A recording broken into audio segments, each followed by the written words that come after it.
Hello बच्चों, आज मैं आप लोगों को क्लास 7th की जो आपके पास न्यू एनसीईआरटी की बुक है ना, उसमें हमने अपना चैप्टर नंबर 6 स्टार्ट कर रखा है, नंबर प्ले।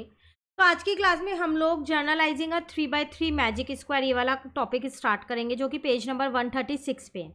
इसमें आपसे क्या कह रहे हैं, we can describe how the number within the magic square are related to each other, that is the structure of the magic square. तो हम क्या डिस्क्राइब करने वाले हैं कि जो मैजिक स्क्वायर में जो नंबर्स होते हैं ना, वो कैसे आपस में रिलेट करते हैं, वो हम यहाँ पर देखने वाले हैं। तो आपसे कह रहे हैं sorry, choose any magic square that you have made so far using consecutive numbers. आप कोई भी एक मैजिक स्क्वायर चुन लो जो अभी तक आपने बनाया है क्वेश्चंस में। लास्ट क्लास में फिगर इट आउट में हमने काफ़ी सारे मैजिक स्क्वायर बनाए थे, पर कॉन्जिक्यूटिव नंबर वाला ही लेना, जैसे 1 से लेके 9 तक वाला, 2 से लेके 10 तक वाला, 3 से लेके 11 तक वाला, कोई सा भी ले सकते हो। If m is the letter number of the number in the centre, मान लो m जो है वो बीच का नंबर है, सेंटर का। Express how other numbers are related to m, तो बाकी के नंबर m से कैसे रिलेट करेंगे वो आपको यहाँ पर बताना है। ठीक है, तो मैंने क्या किया, यहाँ पर मैंने एक मैजिक स्क्वायर बनाया था, अगर आपको याद होगा तो 2/10 का। तो वो मैजिक स्क्वायर एक बार मैं यहाँ पर दोबारा से बना रही हूँ।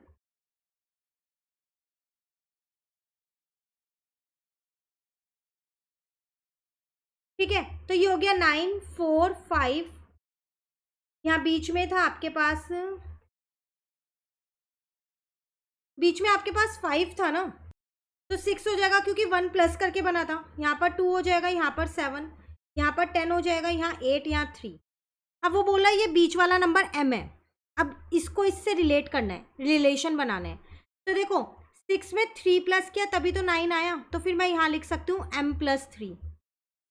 अब 6 में यहाँ पर 6 के बाद यहाँ 2 आ गया, तो 4 माइनस किया होगा तभी तो आया होगा 2, तो ये हो गया m-4। यहाँ पर 4 प्लस किया होगा तभी तो 10 आया होगा, तो m+4।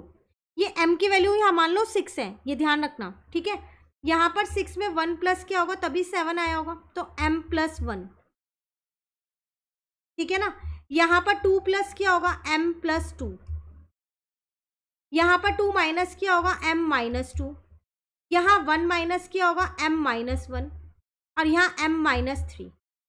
आप एक चीज़ देख रहे हो इसमें, यहाँ पर कैसे रिलेट हो रहा है, m+3 m-3 डायगोनली, एक जगह प्लस हो रहा है, एक जगह minus, same number. Again diagonally m+1 और m-1, और अगर रो वाइज यहाँ पर देखो m-2 m+2 m-4 m+4, तो diagonally same number plus minus हो रहे हैं, और रो वाइज और column wise same number plus minus हो रहे हैं। क्लियर? तो ये आपको एक यहाँ पर सिर्फ रिलेशन बताना था और कुछ भी नहीं था यहाँ पर, तो वो चीज़ हमने यहाँ पर लिख दी है। अब इससे रिलेटेड यहाँ क्वेश्चंस आपको दे रखे हैं, वो देखते हैं क्या है। फिगर इट आउट में, using this generalised form find a magic square if the centre number is 25। अब आपको ये जर्नलाइज्ड फॉर्म ही इसके अंदर यूज करनी है, तो पहले हम इस जर्नलाइज्ड फॉर्म को यहाँ पर बना लेते हैं, उसके बाद ही हम कर पाएंगे ये वाला आंसर। ये जर्नल फॉर्मूला है मैजिक स्क्वायर का, इसके बेसिस पे आप कोई भी मैजिक स्क्वायर क्रिएट कर सकते हो। बीच वाला नंबर m था आपके पास, यहाँ पर m+3 है, तो यहाँ पर m-3 होगा। यहाँ पर m+1 है, तो यहाँ m-1 होगा। यहाँ पर m-4 है, तो यहाँ m+4 होगा, और यहाँ m-2 है, तो यहाँ m+2 होगा। ये तो मेरा जर्नल है, जर्नलाइज्ड फॉर्म है, लिख देती हूँ। ठीक है, अब मुझे एक मैजिक स्क्वायर बनाना था जिसकी सेंट्रल वैल्यू क्या थी, बीच का जो m है वो कितना था, 25 था। तो अ मैजिक स्क्वायर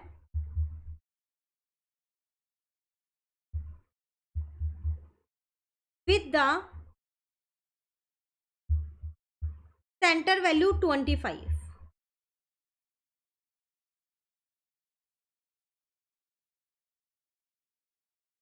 तो मैंने बीच का नंबर 25 लिख दिया। अब ऊपर है 4 माइनस करना है, तो 25 में से 4 माइनस करोगे 21, 25 में 4 प्लस करोगे 29, 25 में 3 प्लस करना है 28, 25 में से 3 माइनस करोगे 22, 25 में 1 प्लस करोगे 26, 1 माइनस करोगे 24, 2 माइनस करोगे 23, 2 प्लस करोगे 27। क्लियर? तो आपको कोई सा भी सेंटर वैल्यू दे सकता है, यहाँ 25 है, 27, 28 कोई सी भी दे सकता है।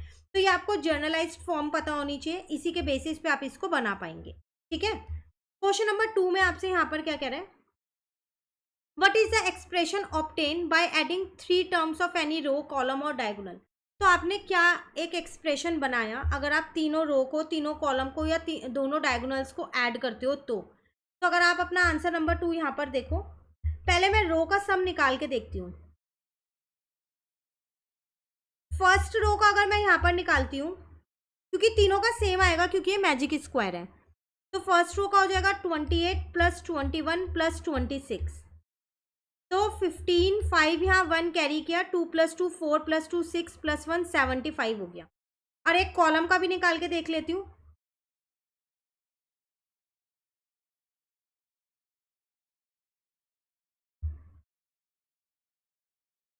फर्स्ट कॉलम का ही निकाल लेती हूँ, सारे कॉलम का एक जैसा ही आएगा क्योंकि ये मैजिक स्क्वायर है।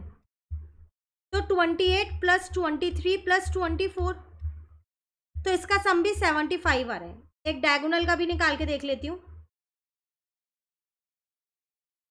28 प्लस 25 प्लस 22, तो इसका सम भी 75 आ रहा है।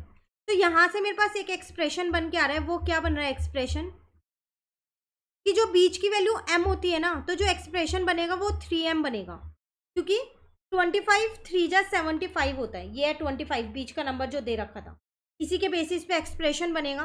तो इसको 3 से इंटू करोगे तभी 75 आएगा। अब आप ऐसा कोई और मैजिक स्क्वायर बना के देख लो, कोई और वैल्यू ले लो 25 की जगह, और उसके बाद देखो कि आपका एक्सप्रेशन 3m की फॉर्म में आ रहा है या नहीं आ रहा। ठीक है, चलिए नेक्स्ट करते हैं क्वेश्चन नंबर 3।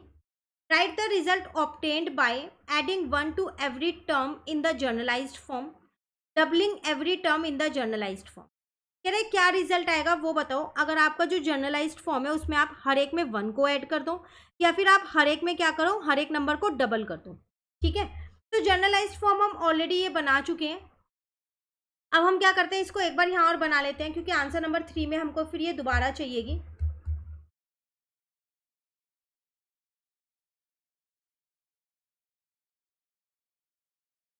तो बीच में मेरा m था, यहाँ पर था m+3, यहाँ था m-4, यहाँ था m+4 और यहाँ था m-3, यहाँ था m-1, यहाँ पर था m+1, यहाँ पर था m+2 और यहाँ पर था m-2।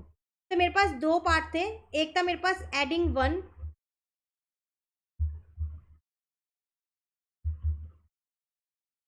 To every term in the generalised form.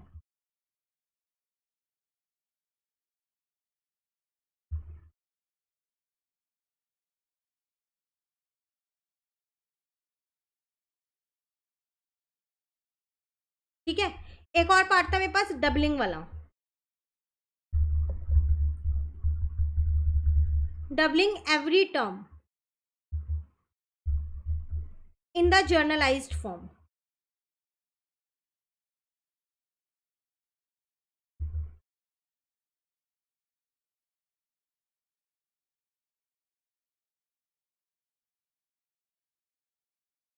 चलो करते हैं, पहले एडिंग 1 करते हैं। तो यहाँ हो जाएगा m+1, ठीक है, यहाँ आ जाएगा m-3, यहाँ आ जाएगा m+2, यहाँ पर आ जाएगा m+5, यहाँ आ जाएगा m-2, यहाँ आ जाएगा m+3, यहाँ पर m ही आ जाएगा, +1 -1 कट हो जाएंगे, यहाँ m-1 हो जाएगा, यहाँ m+4 हो जाएगा।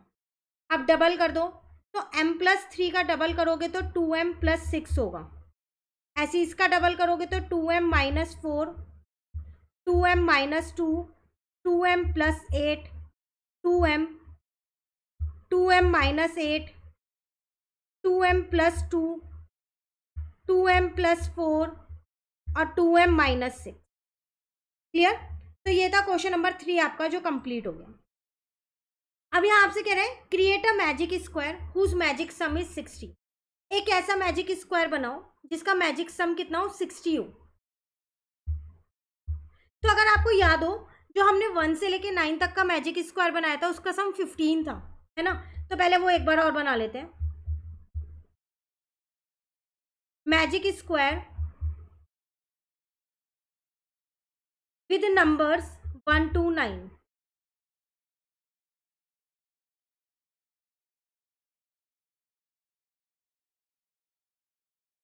तो बीच के तो फिक्स थे 1 5 9, यहाँ पर 8 था, यहाँ पर 3 था, यहाँ पर 4 था, यहाँ 6, यहाँ 7 2। इसका जो मैजिक सम था ना वो 15 था। पर मुझे एक ऐसा मैजिक स्क्वायर बनाना है जिसका मैजिक सम कितना हो, 60 हो मैजिक सम।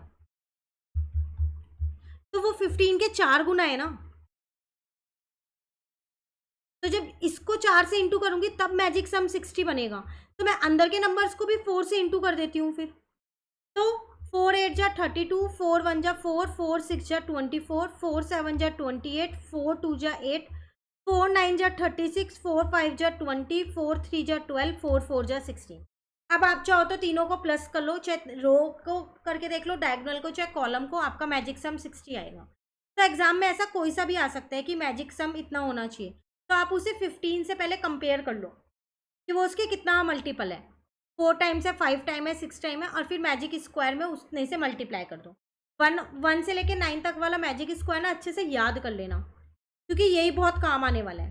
ठीक है, चलिए last question is it possible to get a magic square by filling 9 non consecutive number. क्या ऐसा पॉसिबल है कि आप एक मैजिक स्क्वायर बना लो पर उसमें जो नंबर्स हो वो नॉन कॉन्जिक्यूटिव हो।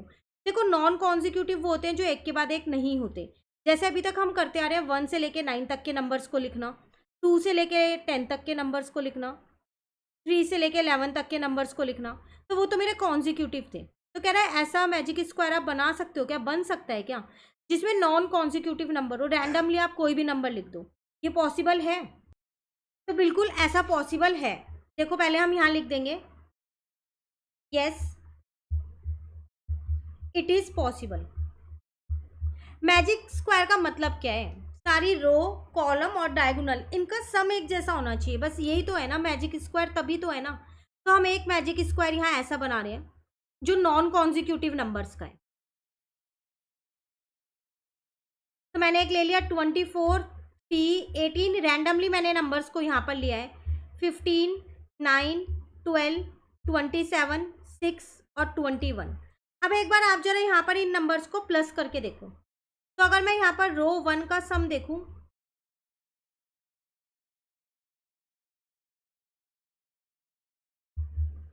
तो कितना है, 24 प्लस 3 प्लस का 18 है। तो 27 में 18 प्लस करोगे तो कितना आ जाएगा, 45 आ जाएगा। अब अगर मैं यहाँ पर कॉलम 1 का सम देखूं तो 24 प्लस 9 प्लस का 12 है, तब भी मेरा 45 ही आंसर आ रहा है। अब अगर मैं डायगोनल का देखूं